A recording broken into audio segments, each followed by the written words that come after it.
straight from the Automotive Industry Event of the Year, NADA 2025. Chicks in Charge and Authenticom are bringing you the biggest names in automotive. From industry disruptors to game-changing innovators, we're getting the inside scoop on what's next for the auto world. This is where leaders talk and the future takes shape. Are you ready? Buckle up and let's dive in. Hey guys, welcome back to another episode of Chicks in Charge, Automotive Edition. Of course, you know we are live at NADA in an Authenticom booth. We've been having a blast meeting with a ton of great people, and if you don't know this guy, you're in for a treat. So this is Frank Zombo with Auto Hauler Exchange. Thank you so much for joining me today. Thank you for having me. Absolutely. You and I met at the VinQ Unleashed event in Kansas City. Yep. And Kansas City is near and dear to your heart. Lived there for 6 years. Yep. Very special place. What were you doing as a job when you lived there? Yeah, so I was there for 6 years, played for the Kansas City Chiefs. Was part of some really good teams over there. Yeah. Unfortunately for me, I missed the Super Bowl run. Right before it. Yeah, my last game was the AFC Championship game. We lost to Tom Brady. Probably his last game. Oh, I remember that game. Oh, that was maddening. Yeah.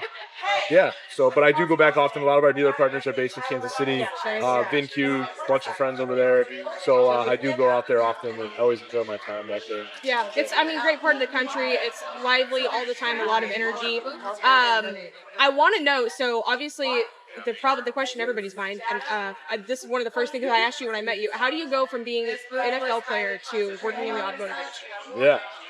Well, I knew even while I played, I knew eventually I was going to want to get into sales. I just like being around people. I like talking, personal, whatever it is. And after football, it was pretty quickly after football was over, I was like, all right, what do I want to do next? Yeah. I'm not one to sit around and do anything, especially I have 4 little boys, so I gotta put food on the table for them. And Royce Newbar, our CEO, came to me at an event. He was like, hey, I have this idea for this new startup.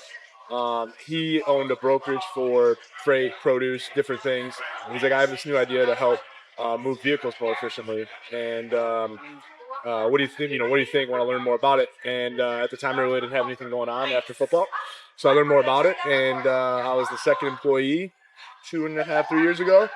And now we're up to about 30 employees, and this thing's really taken off. That's amazing. Really cool to grow it and be a part of it. And, yeah. You really got in on the ground floor. On the ground floor, yeah. So what made you decide this is the right company? Well, especially when it's that new. Yeah, so where I live in, I'm about north of Detroit, about an hour in Michigan. And the company's based right kind of like where I live. And Royce has a great reputation in our area. I didn't know much about him at the time. Yeah. Now I'm obviously really close with him. And yeah, I just felt like it was a great opportunity. What he was telling me made a lot of sense, even though I wasn't in the space at all. I wasn't in auto. I wasn't in logistics. But what he basically told me is he's trying to replace what he's currently doing. And he was a broker. He was a middleman for freight. And he's like, I'm trying to build something where we replace the middleman, let vehicle shippers go direct to carriers in a more civilized way. And I was intrigued, learned more about it, and I found out it's a pretty competitive business. There's a lot of folks in this space, and they're always seem to be jumping ship into the next best thing. And but it all really had the same core business model in the middle, and this was different. And so I was intrigued by that, and it's competitive, and I'm a competitive person. And so it's been fun selling it and growing it, and that's where I'm at today. So do you do mostly B2B or, I guess it is mostly B2B, but mostly with dealers or carriers? So it is B2B. So we basically give the vehicle shipper, the dealership, OEM, the fleet company, the ability to post their opportunity direct to a carrier. So the price that the carrier sees is the price that the dealer puts onto our marketplace. Right. Just like anyone's selling a product on Amazon, they're basically selling that product, that opportunity direct to a carrier. The carrier is really the customer in that aspect. So they're removing that opportunity when it fits their need. They check it out. And then once they check it out, all that information is exchanged with that carrier. There's no need for a manual touch. It's really post the opportunity, carrier checks it out. They go on their way. We pay the carrier on their behalf, live track and trace, vet the carrier. So you're dealing with a highly vetted pool of carriers, and you're able to track them, and it's just a more civilized way for you to post your opportunities direct to a carrier. That is awesome. So does that save the dealer money, the carrier money, when they get to skip the middleman and really kind of have that one-stop shop? Well, really, in the with some of the other spaces, you really never know what the middleman's making off the transaction. Where we base ours it's all transparent. You see exactly what the carrier's making. You see we have a transparent fee. So you see that, and really we're the only ones in the space with that model. And yeah, and what we find is the vehicles can move quicker. You don't have somebody in the middle haggling and trying to make a big rip in between. The carrier and the shipper both save money, and you save time, and that's really what dealers are most focused on right now, or OEMs or anyone is focused on time. They want to get those vehicles to lot as soon as possible, and that's what our business model has been able to prove over the last 2.5 years. Yeah, sure. What issues would you say, or headaches that you hear the most from dealers when they decide to come sign with you? What are the things that finally make them make that switch? Time a lot, because as soon as they purchase those vehicles from an auction or whatnot, they pay an interest. Those units are appreciating. So they want to get into their recount facilities as soon as possible, to get them refurbished, get pictures, and put them on their lot to sell them. Transparency, not knowing where their units are at. So we give them the ability to see exactly where it is, just like if you're going to track a package on UPS or whatnot. You kind of just, even if it is a day late for whatever reason, I mean, it is vehicle logistics. These are heavy machines that are getting transferred by heavy machinery across the country. So things do happen. But as long as the communication's there and you're able to see where that vehicle is, transparency, I think it solves for a lot of problems and a lot of headaches, and then paying carriers and dealing with them, especially there's sometimes a language barrier.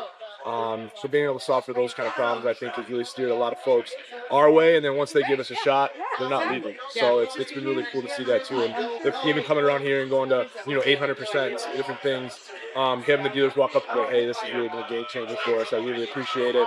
Keep up the great work." And now we're at a point where we're really taking off and growing, so we're able to make it even flashier and better and more efficient. So it's been really cool. So what's big and new for you guys, either leaving 2024 or coming into 2025? Like, what are you guys working on that's going to be a game changer? Yeah, so we really haven't. I don't think we've really thrown it out there yet, but we just got our Series A funding, and so now we're able to take a lot of that and really blow this thing out. So we've been hiring a lot of folks, new salespeople. I was just promoted to VP of sales, which is a big honor. It's probably one of my first things post football to get like a promotion or not. Like it was special for me. Just don't get everything in my life's always been sports related. So now this is like post football professional career type thing. But then now being able to expand the tech and make it more efficient and being able to use that money to just make it better for everybody and really expand is really cool. Yeah. So what size do you guys think you're going to grow to this year, like employee-wise? Well, that's tough for me to say. So early on. It's so early on. I mean, even within the last month, we've expanded quite a bit, like probably 30%. So, wow. I mean, I would imagine in the next year we would probably double in size. That would be amazing. Again, we want to do it right? We don't want to just bring on a bunch of folks. But right now, our HR department, our operations department, Dana Randazzo, our CEO, is actively pursuing folks right now, and a lot of their bandwidth is being to expand and bring in the right people. I love that. Yeah. And you guys kind of took a different route. You guys didn't set up a booth this year here, but you have food trucks. Yeah, we figured, I've been here in years past. I'm always hungry. And I was like, you know what, maybe we should, if we're trying to get traffic, I mean, every vendor here is trying to draw traffic for dealers or potential customers. So instead of just being a booth, we decided, hey, let's try to draw traffic with food. And so we have 2 food trucks right outside the expo hall of Gate D or Doors D or whatnot. And so free breakfast, free lunch on Auto Hall Exchange. And it's authentic New Orleans style food, po' boys and it's Creole, grits, whatever, all that stuff. Yeah, it's a good amount of food over there. I didn't even think about the fact that it's free. I know you said you had food trucks, and I was like, man, I don't know that I'm ever going to get outside, but it's free. I might. Yeah, there you go. Just might. We would love to have you. So that would be awesome. Congratulations on your promotion and all of the things you have going on this year. Personal life-wise, what do you have going on? What are you doing in your free time? Yeah. Great question. So I have 4 little boys. That's 10, a 8, lot of boys. 7, and 4. Yeah, my poor wife. And so I'm coaching football in the fall. So I was D coordinator this year. That was a lot of fun coaching my 2 oldest boys in their tackle football. Got really into that. Go figure, competitive. Shock. Only know one speed to go all in, right? So we did that. And I like to hunt. And I do go back to Kansas City often. I stay in touch with a lot of those guys over there. So when I do go back to Kansas City, I enjoy. I go back to stadiums to work out. I like to, because that was where I basically lived for 6 years in that weight room and into that facility, and I enjoy it. It's all the same people because just like a good dealership group, if you have a good thing going, you don't try to fire, you don't turn over very much. You want to keep your core group of folks together. So in Kansas City, they've been so successful over especially the last 4 years, but even the 10 years before that, when I was there, we didn't have any losing seasons. So everybody, the core group is still together, and so it's always good to go back there and see everybody. And but yeah, I enjoy hunting, family, football, and yeah. What team are you watching nowadays? I know you played for two. Yeah, so I played for Green Bay for 3 years and Kansas City for 6. Won a Super Bowl in 2010 with Packers. Awesome. Yeah, pretty surreal rookie season. Oh my gosh. Yeah, and I was an undrafted free agent out of Central Michigan at the time, just like hoping to make a practice squad. And then guys get hurt, and all of a sudden I started 10 games that season, started in the Super Bowl, and I had a sack in the Super Bowl. And it was a surreal season. It was unimaginable. But it was great. And then finished a 9-year career, and then started making children. Well, my wife started making children. I guess I helped a little bit. Yeah, I was saying you had to take part in that. Yeah, and now diving into this. So what team do you think you're probably rooting for? Yeah. Even if there's not really a game anymore. The Chiefs. I still have a lot of friends there. The Chiefs were always good to me.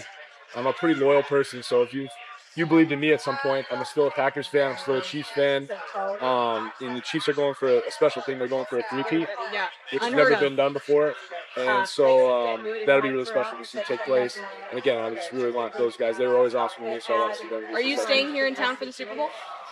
I am flying back tonight late. I'm going to be home tomorrow. I don't know how many days away I can give my wife with 4 kids, so she needs some reinforcements to come back home. So I'll be back home tomorrow morning, and I'll watch the games at home. Yeah. And so even if the Chiefs make the Super Bowl for that three-peat. Will I go to the Super Bowl? Yeah. I'm not one much to go to games, I'm going to be honest with you. Not to say like I've been there, done that. I don't want to say like I don't appreciate show those on times. TV. Well, the best part about it is you get a good show on TV, and then when the game's over, I can go to bed. Exactly. I'm not dealing with traffic. I have a lot of anxiety about like traffic, being stuck in a situation. So even if whether it's a drive home from work or leaving a stadium, I have a lot of anxiety about it. That's fair. Yeah. That's fair. Okay. Yeah. So we're pulling for the Chiefs in the Super Bowl. You have, I got to backtrack this to yesterday. So we had a lot of good conversations yesterday about how being in the automotive industry and working with teams in the automotive industry is so similar to sports and sports teams and coaching and stuff like that. And you obviously got to play with several different coaches, different teams. Got to play with one of the greatest coaches of all time, in my opinion. What would you say you brought from football, other than the competitive nature, that helps you drive every day? Because sales is hard in the automotive industry. These are great questions. Because I think about these often. Is like an NFL locker room, and I say this to a lot of folks actually, is like the skill level in the NFL is about the same. Every team they're pulling from the same pool of picks. They got the NFL draft. Everyone's the best. Right. And you're pulling from these people, right? So what separates a Kansas City Chiefs from a Jacksonville Jaguars? In its culture. We see that with the Detroit Lions. They were bad for so many years, and then you get somebody like Dan Campbell to come in and change the culture. You get somebody like Andy Reid to come into Kansas City, change the culture, and then you get guys in a locker room rowing the boat in the same direction instead of you recruit the right people. And it's not skill, talent, it's mentally and culture and in getting guys to want to be around each other. And I try to take the same approach to Auto Hauler Exchange, and that's really when we interview folks. It's like I'm there when we're bringing out a new marketing person. I don't know much about marketing, but I know a lot about culture. And so like when I'm sitting down, I'm just asking those kind of questions, like, oh, what do you do in your spare time? Kind of like, and trying to get a feel for that. And that's, I think, very important. And that's what separated my worst season ever was 9-7 with Kansas Chiefs 1 year. I missed the playoffs one time. We had great locker rooms. We enjoyed being around each other. We competed within the locker room, but we also were happy for that person when they were successful, within the locker room. And generally celebrated and had fun. And that's what when people ask me, what do you miss about football? I miss the celebrations after a big victory. I miss the locker room and having your D coordinator walk up and congratulate you on a big win. So I miss most of what I miss about football is the locker room, the guys, the camaraderie, and that's what I do like about what I have now at Auto Hauler Exchange. We've built a good locker room type place where I enjoy going. I enjoy being around the people at the office.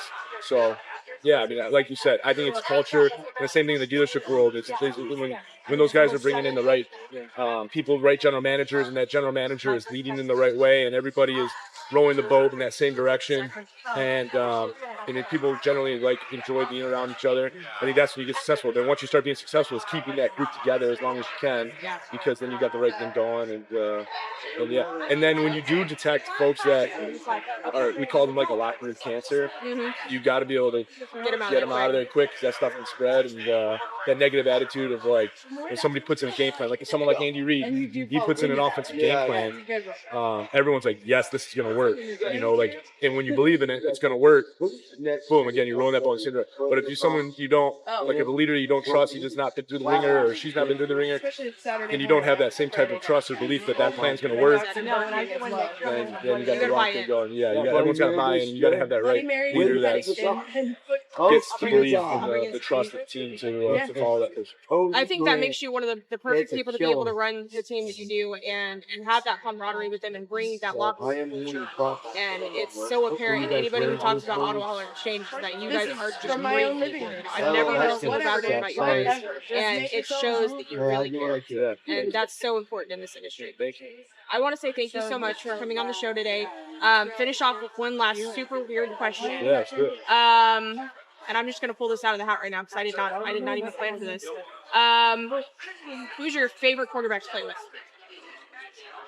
So I was. You got a tiny window with my guy. I had a very, again, my coaches were Andy Reid, Mike McCarthy, great. My quarterbacks were Aaron Rodgers, Alex Smith, Patrick Mahomes. So I was that was a real, I know, and you were defense too, so. I was defense, but it's a quarterback-driven league. You see it right now in the last 4 teams that are standing, all of them got 4 good quarterbacks. They're all unique in their own way. I like them all personally. I think Aaron Rodgers is a great locker room guy. He gets but he was an awesome guy to be around. Great culture guy. There's a reason why we did a lot of winning in Green Bay, because he brought the right culture there. And it wasn't just to the other players, it was to the equipment guys. It didn't matter what position you were in the Packers organization, Aaron Rodgers included you. And I always respect that about him. Like, he wasn't big-headed at all. He was just a great dude. And Alex Smith, again, same kind of guy. Great human being, great family, very respectful to everybody, great locker room guy. Patrick Mahomes, same thing. So there's a reason why those 3 guys are so successful, is they have not just the talents on the field, but they got the off-the-field stuff going for them too. It'd be tough for me to pick between the 3 of them, because I was blessed to have 3 great really did have 3 good coaches, good teams. Like I said, my worst season was 9-7. This is the last one time. There's a reason why we won so much. It's really just like good people and good culture. Just touchdown. Yeah. Good. That's good. Thank you for joining us today, Yep. guys. Amazing interview. Remember, if you're a dealer and you had any of those issues that he sounds like he can help with, get in contact with him. Work with Auto Exchange. Do whatever you've got to do to simplify that part of your process and put it in their hands. And we'll catch you on the next one. Thanks so much for joining us. Bye-bye. Thank you. This episode is brought to you by Authenticom, the business behind the automotive business. And this is Chicks in Charge Automotive Edition, available wherever you listen to your favorite podcasts. Help us grow. Rate and review on Spotify and Apple Podcasts.